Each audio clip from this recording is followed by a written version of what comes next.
तर आज दिग्गजाने आपलं मतदान या ठिकाणी केलेलं आहे। महाराष्ट्रामध्ये 11 जागांवर आज सध्या मतदान सुरू आहे। दोन दृश्य आपण पाहतोय की या ठिकाणी ओमराजे निंबाळकर यांनी देखील सहकुटुंब आपला मतदानाचा हक्क बजावलेला आहे, तर दुसरीकडे अर्चना पाटील यांनी सुद्धा मतदानाचा हक्क बजावला। राणा जगजितसिंह पाटील, पद्मसिंह पाटील यांच्यासह इतर कुटुंबियांच्या उपस्थितीमध्ये त्यांनी मतदान केलेलं आहे।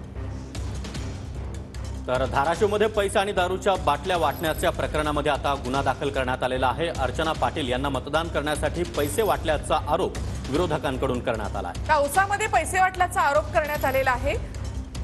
खरोसा गावातील माजी सरपंच प्रशांत डोके यांच्यासह 4 जणांवर हा गुन्हा दाखल झालाय।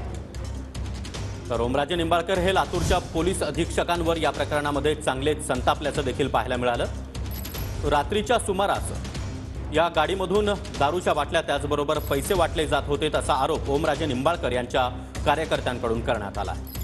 तुम्ही सांगा साहेब, आता कसं कुणाकडे दाद मागायचे आहे? नाही साहेब, पैसे वाटणं हा जर नॉन कॉग्निजेबल ऑफेन्स असेल तर कमाल आहे साहेब, कमाल आहे। अभिनंदन करा साहेब प्रशासनाचं।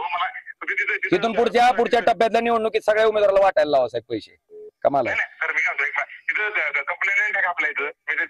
हो, मी त्याला द्यायला लावतो ना। बघा काय करायचं साहेब, कारवाई गुन्हा दाखल होईल, कारवाई काय करायची साहेब, अधिकारी गुन्हेगार बाजूला।